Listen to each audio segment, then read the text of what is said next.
Other किसी भी state exams की तैयारी कर रहे हो तो ये प्रैक्टिस सेट आपके लिए काफ़ी इंपॉर्टेंट है, क्योंकि इस प्रैक्टिस सेट में जो प्रश्न दिए गए हैं इन्हीं टाइप के प्रश्न आपकी परीक्षाओं में पूछे जाएंगे। यदि आप इस वीडियो में नए भी हो तो भी कोई बात नहीं, मैं आपको यहाँ पर शॉर्टकट तरीके से प्रश्नों को सोल्व करना सिखा दूंगा। तो चलिए हम शुरू करते हैं प्रश्न 1 से। हमें यहाँ पर पहला प्रश्न दिया है, प्रश्न कह रहा है कि निम्नलिखित आकृति में कितने त्रिभुज है, यानी कि इस आकृति में कितने त्रिभुज है ये आपको बताना। ठीक है, तो इस आकृति में त्रिभुज बताने से पहले आपको इसकी ट्रिक पता होना चाहिए। जैसे आपको पता होगा कि यहाँ पर हमारे पास एक त्रिभुज होता है कुछ इस टाइप सा, इसे हम क्या कहते हैं, ये हमारा एक सिंगल त्रिभुज है। ठीक है, लेकिन इसी त्रिभुज में हमारे पास यहाँ पर लाइन भी होती है, तो उस लाइन में हम क्या करते हैं, एक एक नहीं गिनते हैं, यहाँ पर हम क्या करते हैं, ट्रिक लगाते हैं। अब ट्रिक कैसी लगाते हैं, तो यहाँ पर देखिए जैसे यहाँ पर हमारे पास इसमें कॉलम है। ठीक है, तो कॉलम में हम क्या करेंगे, संख्या लिखेंगे।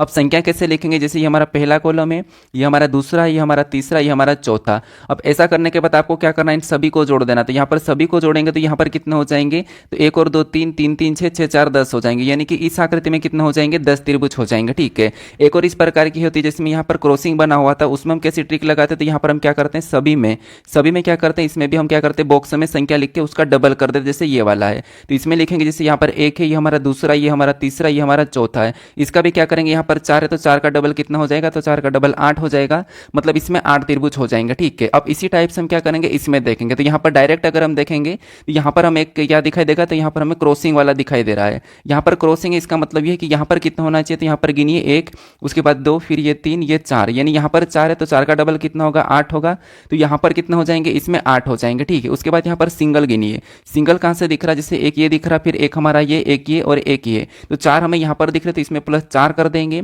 उसके बाद हमें यहाँ पर भी अंदर सिंगल दिख रहे हैं, एक ये वाला, एक ये और एक ये, एक ये, तो 4 हमें यहाँ पर भी सिंगल दिख रहे, तो इसमें भी क्या करेंगे, 4 प्लस करेंगे। फिर हमें यहाँ पर एक बड़ा वाला दिख रहा है जैसे ये वाला है, तो इससे भी एक हमारा बन रहा है, तो एक हमारा यहाँ पर ये हो जाएगा, तो एक हमारा ये भी है, तो ये भी इसमें प्लस करेंगे। तो यहाँ पर टोटल कितने हो रहे हैं, तो 8 4 12, 12 4 16, 1 17 हो रहे हैं। कितने हो रहे हैं, 17 हो रहे हैं। यानी इस आकृति में कितने त्रिभुज है, तो 17 है। तो ऑप्शन में देखिए कहाँ पर है, ऑप्शन नंबर डी में दिया है, तो ऑप्शन नंबर डी हमारा यहाँ पर सही जवाब हो जाएगा। ठीक है, अब चलिए हम बढ़ते हैं प्रश्न 2 पे।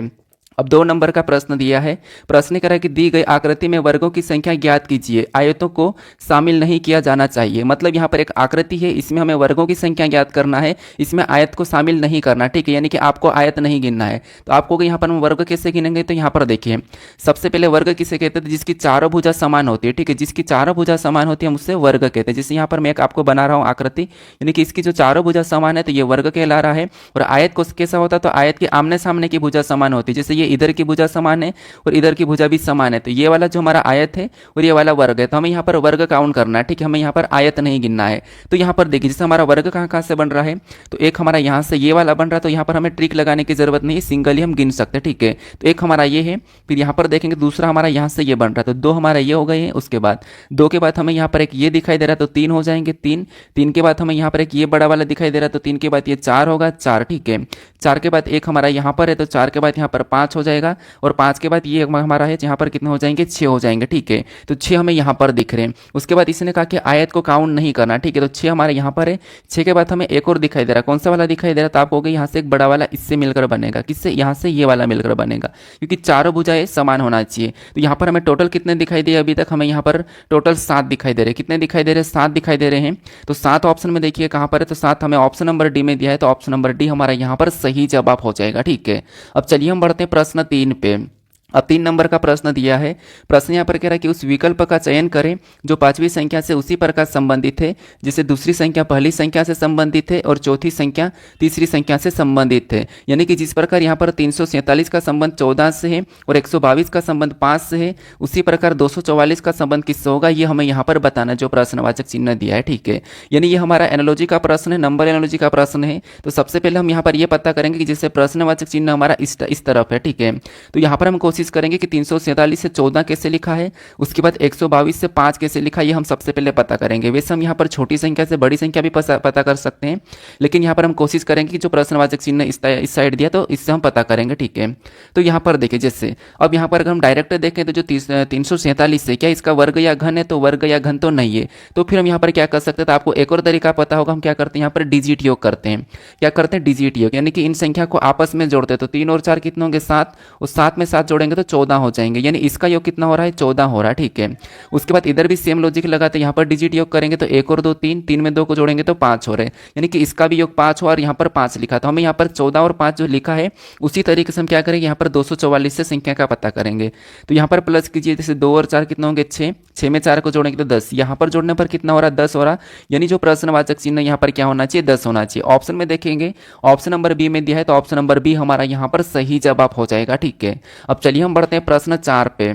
अब 4 नंबर का प्रश्न दिया है, प्रश्न यहाँ पर कह रहा है कि एक निश्चित कोड भाषा में बटन को CTVRRK के रूप में कोडबंद किया जाता है और यहाँ पर एक्चुअल को BBVSDI के रूप में कोडबंद किया जाता है, उसी भाषा में यहाँ पर स्ट्रॉन्ग को किस प्रकार कोडबंद किया जाएगा, ये हमें प्रश्न पूछा है। अब ये हमारा कोडिंग डिकोडिंग का प्रश्न है, तो हमें यहाँ पर सबसे पहले देखना कि जैसे बटन से यहाँ पर CTVRRK कैसे लिखा, यानी कि लेटर का कोड लेटर है। ठीक है, यानी कि लेटर का कोड जब भी लेटर से होता है तो उस कंडीशन में आपको पता है कि यहाँ पर अल्फाबेट में या तो माइनस प्लस हुआ होगा या फिर उसका विपरीत लिखा होगा। ठीक है, पीछे से भी लिख सकता है, आगे से भी, या फिर क्रॉस भी कर सकता है। तो यहाँ पर हम एक एक को देखते हैं, जैसे यहाँ पर एक एक को देखेंगे, अगर बी से सी को देखेंगे तो बी से सी आपको पता है यहाँ पर दिख रहा होगा +1। ठीक है, अल्फाबेट में एक प्लस किया है। उसके बाद यहाँ पर देखेंगे यू से टी, अगर हम यू से टी को देखें तो यहाँ पर -1 किया है, कितना -1। उसके बाद टी से बी को देखिए, टी से बी मतलब यहाँ पर अभी +2 किया है, तो यहाँ पर क्या किया +2।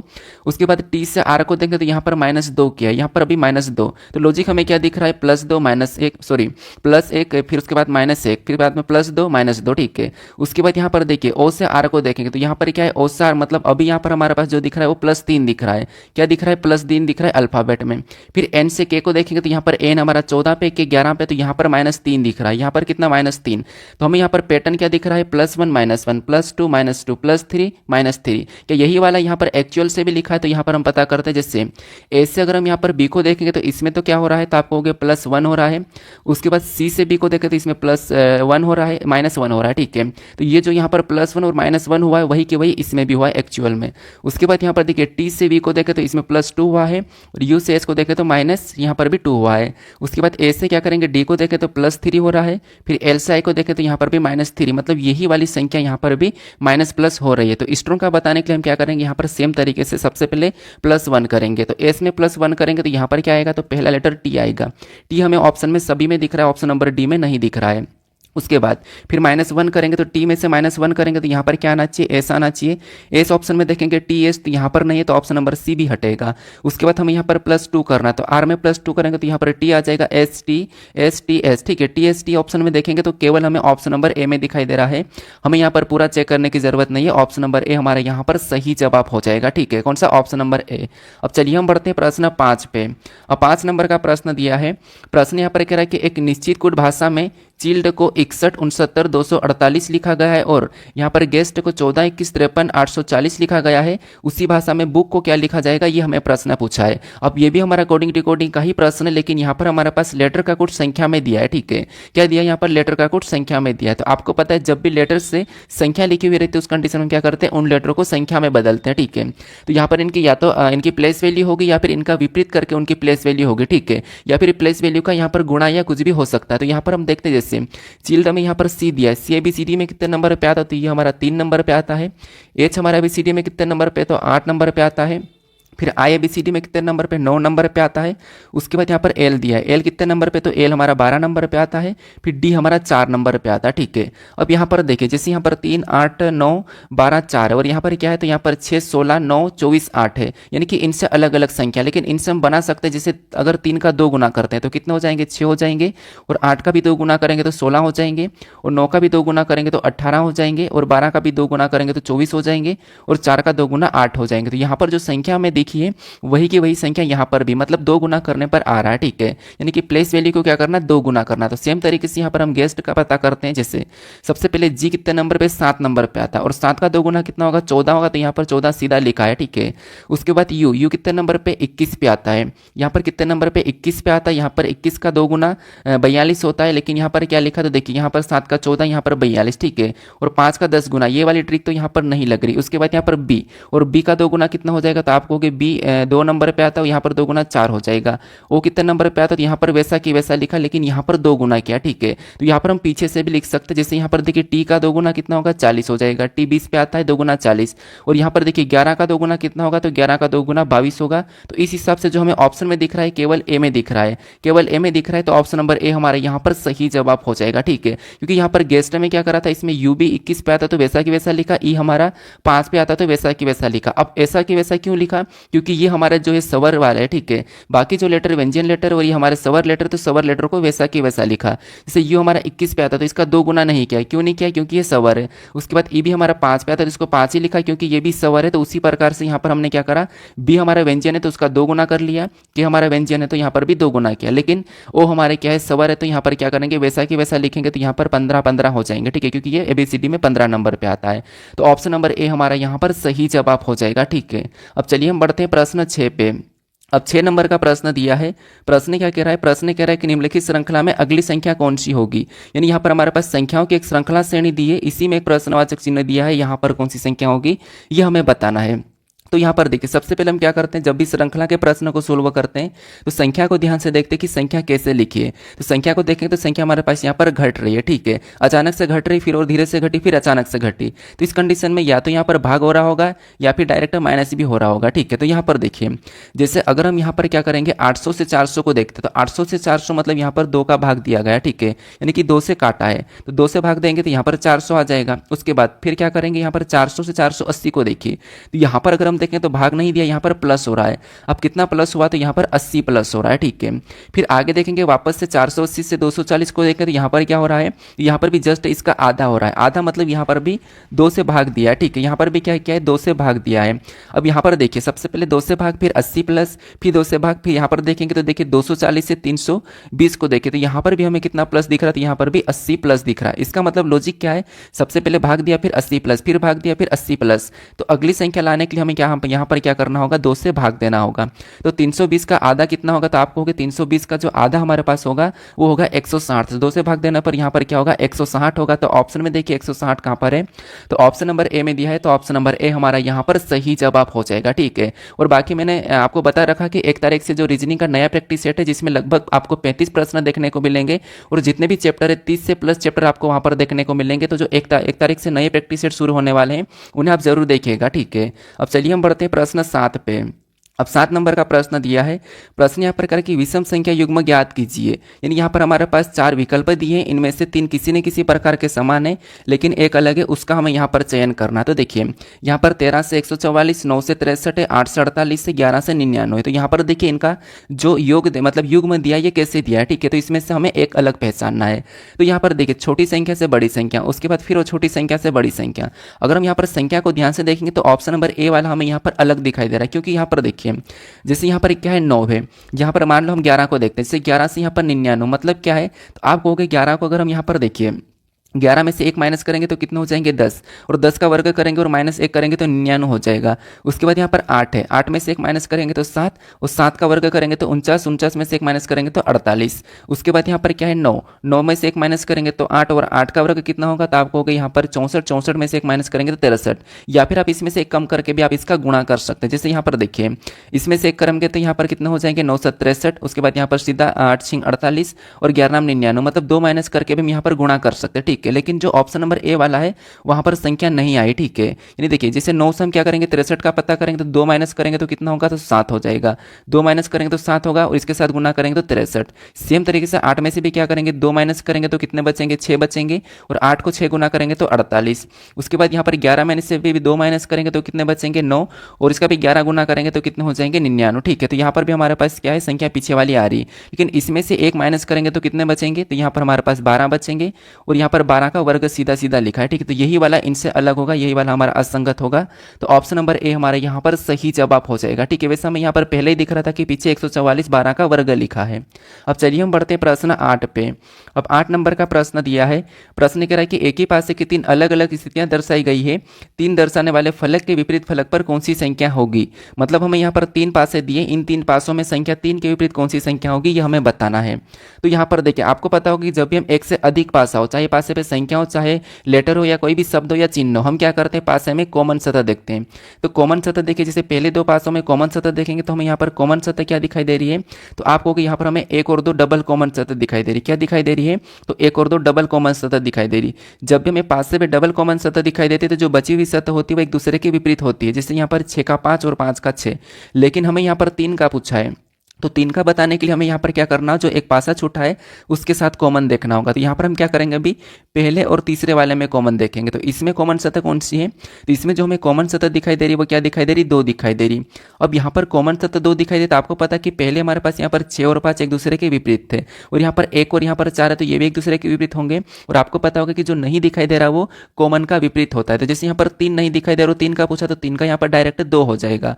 तो ऑप्शन नंबर हमारा यहाँ पर बी वाला सही जवाब हो जाएगा। लेकिन फिर भी हमें यहाँ पर पूरा चेक करना होगा। जैसे यहाँ पर क्या करना, जब भी आपको कॉमन देख के घड़ी के दिशा में चलना है। घड़ी की दिशा में कैसे, जैसे ये पहले पासे का हमने 2 लिखा, ये दूसरे पासे का 2 लिखा, उसके बाद यहाँ पर घड़ी की दिशा में चलेंगे तो देखिए पहले पासे में चलेंगे तो हमें 6 मिला, उसके बाद आगे चलेंगे तो 1 मिला, उसको वैसा कि वैसा उसके नीचे लिखना। फिर दूसरे पासे में चलेंगे तो हमें यहाँ पर 5 मिला, फिर आगे चलेंगे तो 4 मिला, उससे भी क्या करेंगे वैसे कि वैसे दूसरे पासे वाले के नीचे लिखना है। अब इनको आमने सामने करना है, इनको आमने सामने करेंगे तो ये एक दूसरे के विपरीत हो जाएंगे, ये भी एक दूसरे के विपरीत है। और यहाँ पर 2 का कौन हो जाएगा, तो जो नहीं दिखाई दे रहा, जो छिपा हुआ है, तो वो 3 था, तो यहाँ पर इसका 3 हो जाएगा। तो 3 का पूछा था, 3 का 2 है, तो ऑप्शन नंबर हमारा यहाँ पर बी वाला सही जवाब हो जाएगा। ठीक है, अब चलिए हम बढ़ते हैं प्रश्न 9 पे। अब 9 नंबर का प्रश्न दिया है। प्रश्न कह रहा है कि उस वेन आर्य का चयन कीजिए जो दिए गए वर्गों के बीच के संबंध को दर्शाता हो। मतलब यहाँ पर हमें डॉक्टर दिया है, वकील दिया और अमीर व्यक्ति दिया है, इनके बीच वेन आर्य कैसा बनेगा, ये हमें प्रश्न पूछा है। तो देखिए, जब भी आपको वेन डायग्राम के प्रश्न को सोल्व करना, तो सबसे पहले आपको जो शब्द दिए जाते हैं उन शब्दों को ध्यान से देखना है कि उनके बीच में कोई संबंध है, या फिर आप उन शब्दों को जानते हो या नहीं जानते हो। अगर मान लो आप कुछ शब्दों को जानते हो और कुछ शब्दों को नहीं भी जानते हो तो भी कोई बात नहीं। आपको यहाँ पर क्या करना है, आपको यहाँ पर एक एक शब्द का डायग्राम बनाना है, आपका प्रश्न आसानी से सोल्व हो जाएगा। अब वो कैसे, तो समझिए। जैसे यहाँ पर हमें क्या दिया था, आपको डॉक्टर दिया है, उसके बाद वकील दिया और अमीर व्यक्ति दिया। तो यहाँ पर हम क्या करेंगे, किसी भी एक शब्द का सबसे पहले डायग्राम बना लेते हैं। तो मान लो यहाँ पर हम क्या करते हैं, डॉक्टर का डायग्राम बना लेते हैं। तो ये हमने क्या किया, डॉक्टर का डायग्राम बना लिया। ठीक है, उसके बाद अब डॉक्टर का डायग्राम तो हमने यहाँ पर आसानी से बना लिया। अब हमें यहाँ पर दूसरे शब्द का बनाना है। अब यहाँ पर वकील है और अमीर व्यक्ति है। तो यहाँ पर देखिए, जैसे हम मान लो अभी हम क्या करते हैं, दूसरे शब्द वकील का बनाते हैं। तो वकील का डायग्राम बनाने से पहले हमें ये देखना है कि जो हमने अभी यहाँ पर डॉक्टर का डायग्राम बनाया, इनका वकील से कोई संबंध है या नहीं है। तो आप कहोगे यहाँ पर डॉक्टर और वकील दोनों की दोनों अलग अलग है। ठीक है, एक यहाँ पर ये व्यक्ति है, अमीर तो हो सकते हैं, लेकिन ये दोनों की दोनों अलग है। तो अभी जो हम यहाँ पर वकील का डायग्राम बनाएंगे, ये डॉक्टर से अलग बना लेंगे। क्या करेंगे, डॉक्टर से अलग बनाएंगे, क्योंकि यहाँ पर जो वकील है ये डॉक्टर से अलग है और डॉक्टर भी वकील से अलग है, तो इनका तो डायग्राम अलग बनेगा। उसके बाद यहाँ पर हम तीसरे शब्द का बनाएंगे, जो कि हमें यहाँ पर दिया अमीर व्यक्ति। अब अमीर व्यक्ति का डायग्राम बनाने से पहले हमें यह देखना है कि जैसे हमने भी यहाँ पर डॉक्टर वकील का डायग्राम बना लिया है कि इनका अमीर व्यक्ति से कोई संबंध है या नहीं है। तो आप कहोगे यहाँ पर जो अमीर व्यक्ति मतलब वकील भी हो सकता है और डॉक्टर भी हो सकता है, लेकिन सारे के सारे डॉक्टर अमीर व्यक्ति नहीं होते और सारे के सारे वकील भी अमीर व्यक्ति नहीं होते हैं।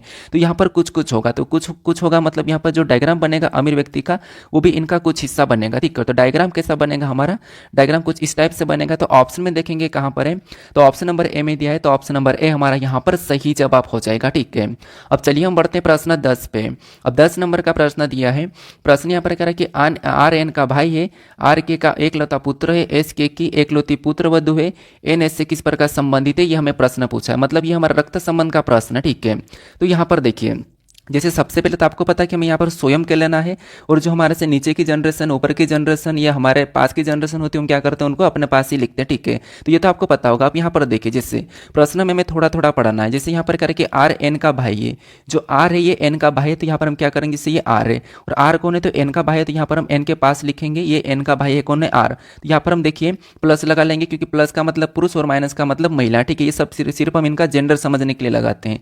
उसके बाद यहाँ पर देखिए, आर के का एकलौता पुत्र है, जो आर है ये के का एकलौता पुत्र है, मतलब केवल एक ही पुत्र है। और किसका है, तो के का। तो के को कहां पर लिखेंगे, ऊपर लिखेंगे, क्योंकि यहाँ पर आपको पता है कि अगर ये इसका पुत्र है तो पिता हमेशा ऊपर होता है, अपने से बड़ा होता है तो बड़े वाले को ऊपर लिखते हैं, और जो हमसे छोटे होते हैं उसे हमसे हमारे से नीचे लिखते हैं। ठीक है, तो आर के का एकलौता पुत्र, ठीक है, एकलौता पुत्र है। उसके बाद आगे प्रश्न करें कि एस के की एकलौती पुत्र वधु है, मतलब जो एस है ये के की एकलौती पुत्र वधु, इसका मतलब ये है कि के की एकलौती पुत्र वधु का मतलब ये इसकी बहू है। ठीक है, तो यहाँ पर ऐसा आ जाएगा। एस कौन है, तो यहाँ पर आर की पत्नी हो जाएगी।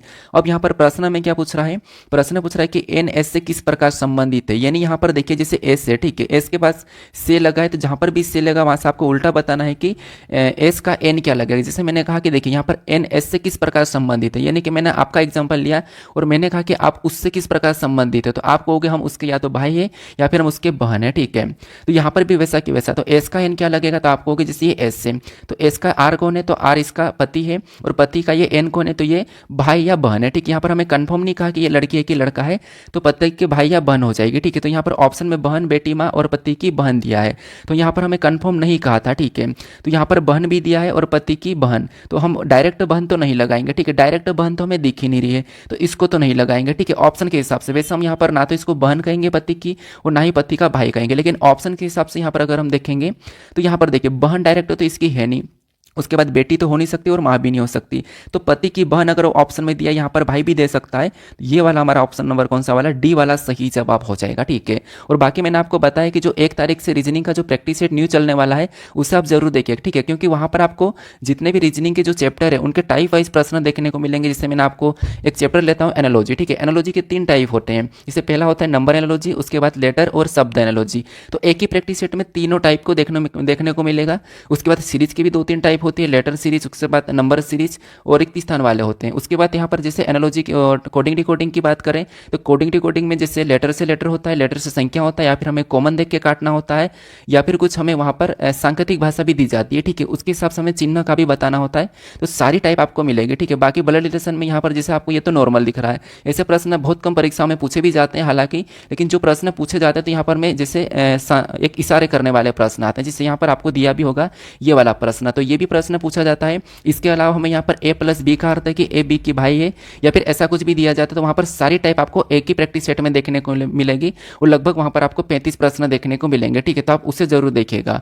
अब यहाँ पर जो मैं प्रश्न दिया है 11 नंबर का, इसे देखिए। यहाँ पर प्रश्न क्या कह रहा है, प्रश्न कह रहा कि एक आदमी ने एक महिला से कहा कि तुम्हारी माँ के ससुर मेरे पिता और एकलौते बेटा हूँ, मतलब मेरा पिता है और मैं एकलौता बेटा हूँ। वह आदमी उस महिला से कैसे संबंधित है, यह हमें प्रश्न पूछा है। मतलब यहाँ पर देखिए जब भी आपको इशारा करने वाला प्रश्न मिले, मतलब संकेत करने वाला प्रश्न मिले, तो आपको सबसे पहले तो खुद को लेकर प्रश्न को सोल्व करना। कैसे, देखिए जैसे यहाँ पर हम सबसे पहले खुद को लेते फिर हम डायग्राम से सोल्व करेंगे। जिससे प्रश्न क्या कह रहा है, प्रश्न कह रहा है कि एक आदमी ने एक महिला से, मतलब एक आदमी ने एक महिला से कहा, मतलब आप एक आदमी हो, ठीक है, और आप एक महिला से कह रही हो। एक आदमी ने एक महिला से कहा है कि तुम्हारी माँ के मतलब जो महिला है उसके माँ के, ठीक है, तुम्हारी माँ के ससुर, तुम्हारी माँ के ससुर, ठीक है। तुम्हारी माँ के ससुर का मतलब ये है कि तुम्हारी माँ के ससुर मेरे पिता है। मतलब यहाँ पर क्या कह रहा है कि तुम्हारी माँ के ससुर मेरे पिता है, ठीक है। इसका मतलब ये कि वो औरत कौन है, तो वो औरत उसकी पत्नी हो जाएगी, क्योंकि इसने कहा कि तुम्हारी माँ के ससुर जो मेरे पिता है। उसके बाद आगे कह रहा है कि जो तुम्हारी माँ मतलब वो किसकी हो जाएगी, इस आदमी की पत्नी हो जाएगी, ठीक है। तो वो मेरे पिता है और मैं एकलौता बेटा हूँ। अब ये जो आदमी है वो केवल एकलौता ही बेटा है, एकलौता ही बेटा, इसका मतलब ये कि वो 100% उसकी पत्नी ही है। तो वह आदमी उस महिला से किस प्रकार संबंधित, यानी कि उस महिला का वो आदमी क्या लगेगा, तो आप कहोगे जब ये जो महिला है ये उस मतलब उसके माँ, मतलब उसका माँ का ये पति है, इसका मतलब ये है कि ये इसका क्या लगेगा आदमी, तो इसका वो अगर माँ लग रही तो इसका मतलब ये है कि इसका पिता लगेगा, ठीक है। ये आदमी क्या लगेगा, पिता लगेगा। ऑप्शन में देखेंगे तो ऑप्शन नंबर बी में दिया है, तो ऑप्शन नंबर बी हमारा यहाँ पर सही जवाब हो जाएगा। लेकिन अगर हम इसको डायग्राम से सोल्व करें तो देखिए, जैसे सबसे पहले एक आदमी ने एक महिला से कहा, ठीक है, तो मान लो कोई ये आदमी है, ठीक है, ये एक आदमी है, ये महिला से कहा, और तुम्हारी माँ के, मान लो एक लड़की है, ठीक है, यहाँ पर एक लड़की मैं बना रहा हूँ, ये लड़की है, ठीक है, यहाँ पर ये एक लड़की है, और तुम्हारी माँ के ससुर, जैसे इसकी एक माँ है, ठीक है, ये इसकी माँ हो जाएगी, यहाँ पर माइनस लगा रहा हूँ, और माँ के ससुर, तो इसका ससुर मतलब ऊपर लिखेंगे तो ये ससुर हो गया है, ठीक है, ये ससुर हो गया, वो मेरे पिता है। वो किसके पिता, तो इस आदमी के पिता है, ठीक है, इस आदमी के ये कौन है, तो ये पिता है, ये कौन है, इस आदमी के पिता है, ठीक है। अगर ये इस आदमी के पिता है, इसका मतलब ये है कि यहाँ पर कह रहा है कि और मैं एकलौता बेटा हूँ, तो एकलौता बेटा मतलब इसमें 100% इसकी पत्नी है, ठीक है, ये पत्नी है। तो वह आदमी उस महिला से कैसे संबंधित है, तो ये आपको पता भी दिख रहा होगा कि यहाँ पर ये लड़की है, ठीक है, ये लड़की की ये कौन है, माँ है, और माँ का ये पति है, तो ये इसका क्या लगेगा, तो ये इसका पिता लगेगा। तो ऑप्शन नंबर हमारा कौन सा वाला, बी वाला सही जवाब हो जाएगा, ठीक है। लेकिन कोशिश करना है कि आपको पहले खुद से सोल्व करना है, ठीक है, मतलब बिना डायग्राम से खुद को लेके। अब चलिए हम बढ़ते हैं प्रश्न 12 पे। अब 12 नंबर का प्रश्न दिया है। प्रश्न यहाँ पर कह रहा है कि एक पासे के विभिन्न फलक पर 6 अक्षर M N O P Q और R लिखे गए हैं। चित्र में इस पासे की 2 स्थितियां दिखाई गई है, स्वर के विपरीत फलक पर अक्षर ढूंढें। अब हमें यहाँ पर ये नहीं कहा कि किस लेटर के विपरीत, हमें स्वर कहा। तो सबसे पहले तो आपको यहाँ पर स्वर के विपरीत मतलब इसमें से स्वर कौन है, तो आप कहोगे स्वर हमारे पास एन, यहाँ पर M N O P Q है, क्यू के बाद आर भी है, तो इसमें स्वर कौन है, तो स्वर ओ है। तो हमें यहाँ पर ओ का विपरीत बताना, ठीक है। यहाँ पर डायरेक्ट हमें ओ नहीं दिया है, हमें यहाँ पर स्वर का विपरीत पूछा है, तो स्वर मतलब केवल एक ही है, तो हमें ओ का बताना, ठीक है। तो ये याद रखना। अब हम क्या करते हैं, अभी मैंने आपको इससे पहले बताया था कि एक से अधिक पासा हो तो कॉमन सतह देखना है। तो यहाँ पर कॉमन सतह क्या दिखाई दे रही थी, यहाँ पर जो हमें कॉमन सतह दिखाई दे रही है वो क्यू दिखाई दे रही। तो जैसे ही कॉमन सतह दिखाई देती है हम क्या करते हैं, इनको दोनों तरफ दोनों के एक एक तरफ लिख लेते हैं और घड़ी की दिशा में चलते हैं। तो पहले पासे में चलेंगे तो आर मिला, उसके बाद हमें आगे चलेंगे तो एम मिला, तो यहाँ पर लिखेंगे आर, उसके बाद यहाँ पर लिखेंगे एम। फिर दूसरे पासे में चलेंगे, दूसरे पासे में चलेंगे तो हमें यहाँ पर ओ मिला, फिर इससे आगे चलेंगे तो एन मिला। तो सबसे पहले मिला ओ, तो उससे पहले लिखेंगे, फिर यहाँ पर एन को लिखेंगे। इनको क्या करेंगे, आमने सामने, एम के सामने एन, एन के सामने एम, आर के सामने ओ के सामने आर, और क्यू के सामने कौन हो जाएगा, जो नहीं दिखाई दे रहा। तो हमें यहाँ पर पी नहीं दिखाई दे रहा, तो पी इसके सामने हो जाएगा। हमें यहाँ पर स्वर का पूछा है, स्वर कौन है, ओ है, तो ओ का हमें बताना। ओ के सामने आर है, तो ओ का विपरीत कौन होगा, आर होगा। ऑप्शन में देखेंगे तो ऑप्शन नंबर हमारे यहाँ पर डी वाला सही जवाब हो जाएगा, ठीक है। अब चलिए हम बढ़ते हैं प्रश्न 13 पे। अब 13 नंबर का प्रश्न दिया है, प्रश्न करें कि दर्पण प्रतिबिंब बताइए। मतलब यहाँ पर एम एन रेखा दिया, ठीक है, और ये इसका प्रतिबिंब एक एम एन रेखा प्रतिबिंब कैसा बनेगा ये हमें बताना है, ठीक है। तो यहाँ पर देखिए, सबसे पहले आपको जब भी प्रतिबिंब वाले प्रश्न को सोल्व करना है तो आपको सबसे पहले क्या करना है, गलती निकाल के प्रश्न को सोल्व करना, क्योंकि जो इसकी छाया वो इस साइड बनेगी, दाईं ओर बनेगी, ठीक है। अब दाईं ओर बनेगी इसका मतलब है कि सारी की सारी चीजें पलटेगी, तो पलटेगी तो सबसे पहले हम एक एक चीज की गलती निकालते हैं। यहाँ पर गोल आकृति तो वैसी की वैसी रहेगी, ठीक है, ये आकृति तो वैसी की वैसी रहेगी, और यहाँ पर अंदर के हमें यहाँ पर जो लाइन दिख रही है, ठीक है, ये इस साइड हो जाएगी, यहाँ पर इस साइड हो जाएगी, और यहाँ पर कुछ इस प्रकार का दिखाई देगा, और नीचे वाला तो वैसा की वैसा रहेगा, इस पर कोई प्रभाव नहीं पड़ेगा। अगर हम यहाँ पर इतना भी हिस्सा देखेंगे तो यहाँ पर ऑप्शन में गलती निकालेंगे तो यहाँ पर तो वैसा की वैसा दिया, मतलब ऑप्शन नंबर सी नहीं हो सकता है, ठीक है। उसके बाद फिर यहाँ पर जो 6 दिखाई दे रहा है वो इधर आके कैसा दिखाई देगा, तो कुछ इस प्रकार का दिखाई देगा। यहाँ पर मैं नीचे बना रहा हूँ कुछ इस प्रकार का। अगर हम इस प्रकार का देखेंगे तो यहाँ पर तो सीधा की सीधा है, मतलब ऑप्शन नंबर डी भी नहीं हो सकता। अब हमारे पास यहाँ पर ऑप्शन 2 बचे हैं, ठीक है। तो इसमें हम अब क्या गलती निकालेंगे, यहाँ पर अब क्या पी बनेगा, ठीक है। अब पी इधर आके कैसा बनेगा, तो पी इधर आके कुछ इस प्रकार का बनेगा, कैसा, इस प्रकार का। अब पी इस प्रकार का यहाँ पर बनेगा, तो अगर हम ऑप्शन में देखेंगे तो यहाँ पर सीधा की सीधा, यहाँ पर भी, तो इसकी भी यहाँ पर गलती है, तो ऑप्शन नंबर बी भी नहीं होगा, ठीक है। तो अभी हमें यहाँ पर सारे लेटर और संख्या को चेक करने की जरूरत नहीं है, हमने यहाँ पर गलती निकाली, ऑप्शन एलिमिनेट किया, ऑप्शन केवल एक ही बचा है, तो ऑप्शन नंबर ए हमारा यहाँ पर सही जवाब हो जाएगा, ठीक है। तो प्रश्न को जल्दी सोल्व करने के लिए आपको क्या करना होगा, हमेशा गलती निकालना होगा। अब चलिए हम बढ़ते हैं प्रश्न 14 पे। अब 14 नंबर का प्रश्न दिया है, प्रश्न कह रहा है कि उस सही विकल्प का चयन करें जो निम्नलिखित शब्दों की व्यवस्था को तार्किक और अर्थपूर्ण क्रम में दर्शाता हो। तो यहाँ पर हमें देखिए क्या दिया, हमें यहाँ पर बच्चा दिया है, वयस्क दिया है, किशोर दिया है, गर्भस्थ शिशु दिया और शिशु दिया है, ठीक है। तो यहाँ पर हमें क्या करना है, इनको तार्किक और अर्थपूर्ण क्रम में व्यवस्थित करना, ठीक है। तो यहाँ पर तार्किक और अर्थपूर्ण मतलब क्रम में क्या होता है कि 2 क्रम होते हैं, या तो अवरोही या फिर आरोही। तो हमें यहाँ पर ऑप्शन पे डिपेंड करता है कि ऑप्शन कौन सा वाला दिया है। तो सबसे पहले देखिए इनमें अगर हम देखेंगे तो सबसे छोटा चीज क्या है, तो देखिए जैसे बच्चा दिया है, वयस्क दिया है, किशोर दिया है, गर्भस्थ शिशु दिया और शिशु दिया है, ठीक है। अब शिशु तो आपको पता है कि गर्भस्थ शिशु के बाद होता है, तो सबसे पहले 4 नंबर वाला आना चाहिए, तो सबसे पहले 4 नंबर वाला, उसके बाद 5 नंबर वाला रहेगा, ठीक है। तो इनका क्रम हमने यहाँ पर क्या करा, बढ़ते क्रम में ले रहे हैं, ठीक है। कौन से बढ़ते क्रम में, तो 4 5, उसके बाद यहाँ पर क्या आएगा, उसके बाद बच्चा, ठीक है, क्योंकि शिशु के बाद बच्चा बनेगा, तो यहाँ पर क्या हो जाएगा 1 नंबर वाला, बच्चा के बाद क्या होगा, किशोर होगा, तो 3 नंबर वाला हो जाएगा, और किशोर के बाद क्या होगा, तो किशोर के बाद वयस्क होगा, ठीक है, तो 2 नंबर वाला। तो ये ऑप्शन में देखिए 45 132, क्या 45 132 ऑप्शन में दिया है, तो ऑप्शन नंबर डी में दिया है, तो ऑप्शन नंबर डी हमारा यहाँ पर सही जवाब हो जाएगा। आपको यहाँ पर इसका उल्टा क्रम भी मिल सकता है, जैसे यहाँ पर अभी हमारा बढ़ते क्रम है तो इसका घटते क्रम भी मिल सकता है, जैसे सबसे पहले 2 मतलब वयस्क आएगा, फिर किशोर, फिर बच्चा, फिर शिशु, फिर गर्भस्थ शिशु आ जाएगा, ठीक है। लेकिन वो ऑप्शन में दिया नहीं, तो कोई एक क्रम मिलेगा आपको। अब चलिए हम बढ़ते हैं प्रश्न 15 पे। अब 15 नंबर का प्रश्न दिया है, प्रश्न यहाँ पर करें कि चित्र पैटर्न को पूरा करें। मतलब यहाँ पर हमारे पास जो श्रृंखला दी है वो आकृति श्रृंखला है, इस पैटर्न को हमें क्या करना है, पूरा करना है। तो देखिए जब भी आपको आकृति श्रृंखला वाले प्रश्न को देखना तो एक के बाद एक को देखना है, ठीक है, क्योंकि यहाँ पर हमें सिंपल सा दिख रहा है।